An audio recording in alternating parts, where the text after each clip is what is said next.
A ver, imaginemos la escena, ¿eh? Es de madrugada, en un set de rodaje, en exteriores, simulando ser el aeropuerto de Minneapolis en pleno invierno. Una noche helada, vamos. Totalmente helada. Las temperaturas están muy por debajo de los 0 grados.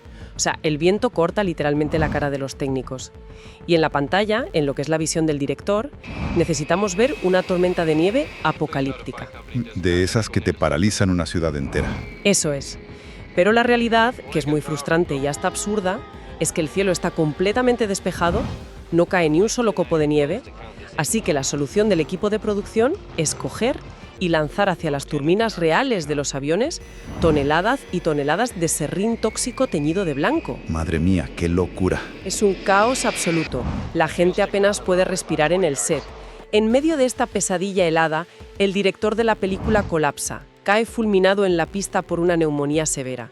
Y mientras tanto, en los camerinos cálidos y alejados, las grandes estrellas de Hollywood están aterrorizadas. Y cobrando fortunas inimaginables para la época, claro. Exacto, pero negándose en rotundo a subirse a un avión real por un pánico paralizante a volar. Todo el proyecto, y con él el destino de un estudio entero, pende de un hilo. Y eso fue solo el principio. Pues bienvenidos a una nueva inmersión en Entre Líneas. Nuestro objetivo en este análisis es desentrañar cómo se gestó este nivel de caos. Queremos entender cómo Hollywood intentó jugar a ser Dios controlando la realidad física. Y perdiendo el control por completo, ¿eh? Totalmente, porque ese exceso de ambición terminó marcando a fuego la película que lo cambió todo. Porque antes de que el cine se llenara de rascacielos en llamas, barcos del revés y, terremotos hechos por ordenador, hubo un momento exacto en el que la industria decidió que la salvación pasaba por encerrar a unas estrellas en un tubo de metal y amenazar con hacerlo pedazos. Claro, pero para que esto tenga sentido, no podemos decir simplemente que hicieron una película muy cara. Tenemos que ver el panorama real. A ver, ¿qué estaba pasando en Hollywood justo antes de hacer Aeropuerto, 1970? Pues tenemos que viajar a finales de los años 60. El viejo sistema de los grandes estudios se hundía a un ritmo alarmante, la verdad. La televisión ya estaba en todos los hogares y retenía a la gente en el salón. Las superproducciones clásicas, los musicales, todo eso empezaba a fracasar en taquilla. Ya, la gente pedía otra cosa. Necesitaban un salvavidas desesperadamente, algo que la tele no pudiera darles. Un espectáculo masivo. Eso es. Universal Pictures decidió apostarlo todo a una superproducción de $10 millones basada en un bestseller. Su plan era crear algo tan abrumador, tan físico, que la gente tuviera que pagar una entrada para verlo.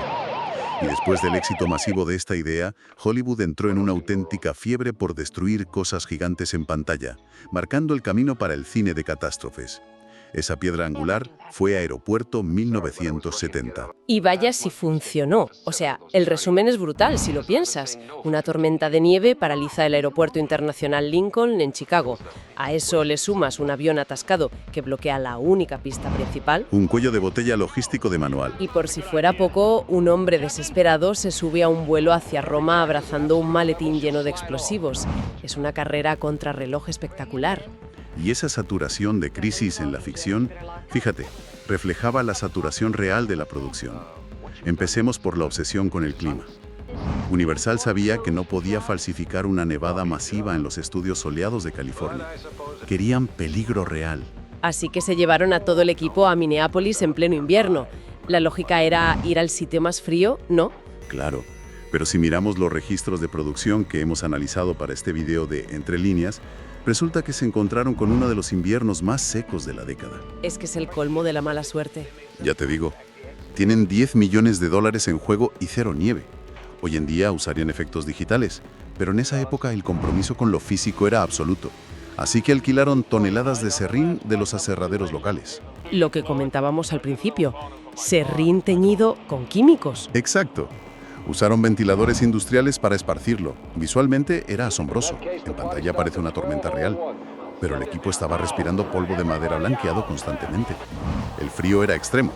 Pero aquí empezó el verdadero desastre. Porque las condiciones eran tan castigadoras que el director original, George Seaton, que ya era veterano, no lo soportó. Desarrolló una neumonía gravísima, sí. Colapsó en la nieve. O sea, ¿cómo sostienes una superproducción cuando el capitán del barco se te desploma en la pista? Pues tirando de lealtad, la verdad. Universal llamó a la desesperada a Henry Hathaway, un director legendario, ya mayor, voló a Minneapolis y tomó las riendas dirigiendo a la intemperie a grados bajo cero. Y lo más fuerte es que lo hizo completamente gratis, por salvar a su amigo y el estudio. Lo hizo por la cara, vamos. Es increíble. Y ese nivel de sacrificio choca muchísimo con lo que pasaba con los actores, porque Universal necesitaba estrellas para vender entradas. Fichan a Dean Martin para ser el piloto heroico. El tipo que tiene que transmitir calma, claro. Exacto. Pero resulta que Dean Martin tenía una fobia clínica a volar. Le daba pánico. Se negaba a subir a vuelos comerciales. Mientras el equipo montaba cámaras en aviones reales, él cruzaba el país en tren para llegar al set. Así funcionaba el sistema de estrellas. El nombre en el póster importaba más que la realidad. Y la actriz Maureen Stapleton, que hace de la mujer del terrorista, tenía la misma fobia. Temblaban de miedo con solo ver la pista. Es de locos. Y luego tienes el cinismo de Burt Lancaster. Él hace del director del aeropuerto, el que carga con toda la responsabilidad. En los archivos queda clarísimo que odiaba profundamente Aeropuerto 1970. La detestaba. Llegó a decir en plena promoción que era la peor basura jamás hecha. La veía como un truco barato. Ya, pero muy barato no le salió a él. O sea, se hizo asquerosamente rico. Aceptó el papel, pero exigió un 10% de la taquilla bruta si la película superaba los 50 millones. Y arrasó. Recaudó más de 128 millones. Batió todos los récords de Universal. Lancaster se forró con una película que despreciaba. Es fascinante ver estas dinámicas humanas. Pero bueno, donde no hubo medias tintas fue en los efectos prácticos. Para entender el impacto de Aeropuerto, 1970, hay que ver cómo se construyó. O sea, no querían maquetas baratas. Ni de broma. Alquilaron un Boeing 707 auténtico, 100% funcional. Pagaron $18,000 al día a la aerolínea Flying Tiger Line. Lo repintaron entero solo para el rodaje. Y para los interiores construyeron el famoso plató Stage 747 en Los Ángeles. O sea, una réplica exacta a escala real. Era tan perfecto que Universal lo siguió usando 30 años más para otras series. Y lo impactante es cómo manejaron la destrucción ahí dentro. Cuando explota la bomba en el baño, no hay rastro de ordenador, son explosiones reales en un decorado cerrado. Fuego auténtico, los dobles ahogándose en humo, el metal doblándose con sistemas mecánicos, todo se hizo físicamente. Metal, sudor y fuego real. Exacto. Y fíjate cómo decidieron mostrar ese caos visualmente. Utilizaron una técnica innovadora inspirada en la Expo 67. Hablo de la pantalla partida usando el formato TOT-AO de 70 milímetros. Que es una barbaridad de resolución para la época. Claro, tenía un negativo tan grande que podían dividir la pantalla en 3 o 4 secciones simultáneas sin perder nitidez. Era como saturar al espectador de información. Totalmente. Veías al piloto sufriendo, a la torre de control y a los equipos en la nieve, todo a la vez. Generaba una tensión y una claustrofobia brutales. Y entonces ocurrió algo que el estudio intentó ocultar. Porque claro, vemos ese desastre mecánico en pantalla, pero había un drama personal muy oscuro en el set. Hablamos de la actriz Jean Seberg. La encargada de relaciones públicas del aeropuerto en la ficción. Eso es. En pantalla la vemos perfecta, con esos abrigos carísimos de miles de dólares, diseñados por Edith Head. Todo glamour y control. Pero su vida real se estaba desmoronando de una forma terrorífica. Sí, por su apoyo financiero a las Panteras Negras y a los derechos civiles. Exacto. El FBI la metió en su programa de vigilancia, el COINTELPRO. Sufría un acoso constante, recibía llamadas amenazantes de madrugada.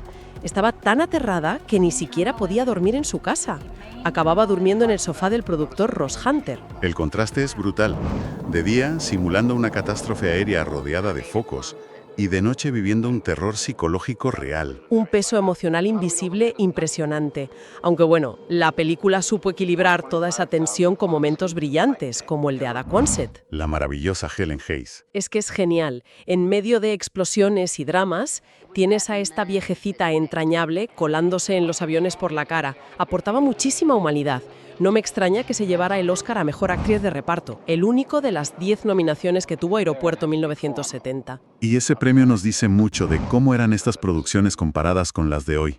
Hoy a los 10 minutos ya ha explotado todo y la gente corre frente a una pantalla verde.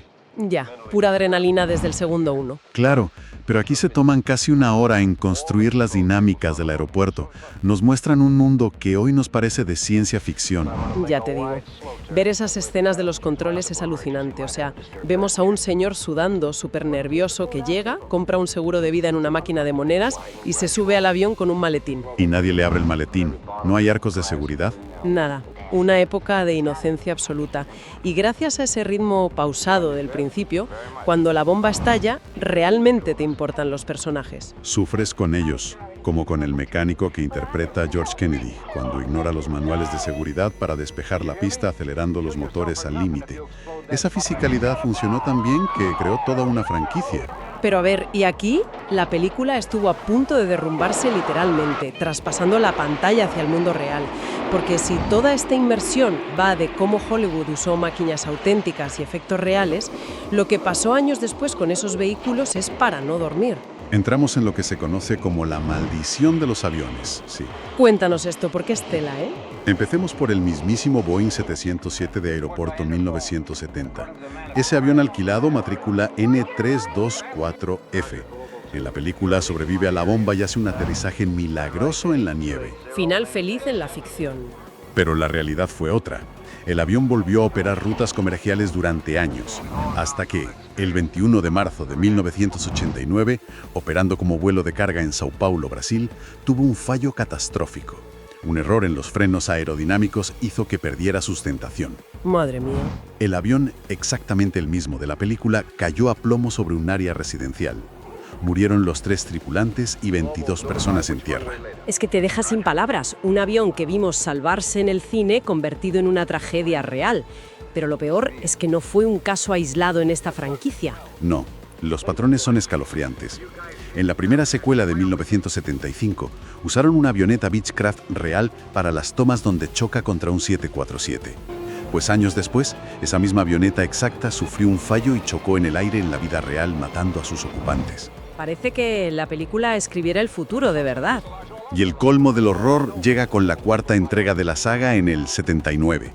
Alquilaron un Concorde auténtico de Air France, matrícula FBTSC. En la película, ese avión esquiva misiles, sobrevive a sabotajes y aterriza en los Alpes sin víctimas. Una locura de guión, vamos. Pero, ¿qué le pasó a esa matrícula en concreto? Pues que el 25 de julio del año 2000, ese mismo Concorde exacto operaba el fatídico vuelo 4590 de Air France en París. Al despegar, pisó un metal en la pista, reventó un neumático y se incendió. Se estrelló contra un hotel. Murieron 114 personas. Ese accidente con el avión de la película fue el principio del fin para el Concorde. Conocer esto te cambia por completo cómo ves la obra. Cuando te pones a ver Aeropuerto 1970 o sus secuelas, ya no ves solo entretenimiento, ves fantasmas de metal, máquinas que brillaron en el celuloide y luego trajeron luto al mundo real. Y esto cierra nuestra tesis de hoy perfectamente. Hollywood jugó a ser Dios creando desastres de celuloide con máquinas reales, pero perdieron el control cuando la realidad superó a la ficción de la forma más trágica. Desde luego. Nos queda clarísimo que aquella época de rodajes salvajes, de alquilar vehículos inmensos y de peligro auténtico jamás volverá. Ni veremos a directores medio congelados, ni aviones reales usados como atrezo. Los efectos digitales cerraron esa puerta. Y menos mal, francamente. Ha sido un viaje intenso entender todo el caos y los secretos detrás de esta cinta pionera. Para quienes buscan profundizar en la historia oculta del cine y ver los documentos de rodaje originales, os recordamos que en la zona de miembros de Entre Líneas tenéis un archivo enorme a vuestra disposición. Eso es. Y para cerrar este análisis, queremos dejaros una idea para que la debatamos en los comentarios. O sea, nos hace pensar mucho. Para quien nos escucha, ¿se siente más la tensión cuando sabemos que los actores están rodeados de efectos físicos reales en lugar de digitales? Y yendo más allá, si la obsesión por el metal real de los 70 acabó anticipando estas tragedias, ¿qué catástrofes estamos coreografiando hoy en día con nuestra obsesión por la inteligencia artificial y el engaño digital? Ahí lo dejamos. Nos vemos en la próxima inmersión.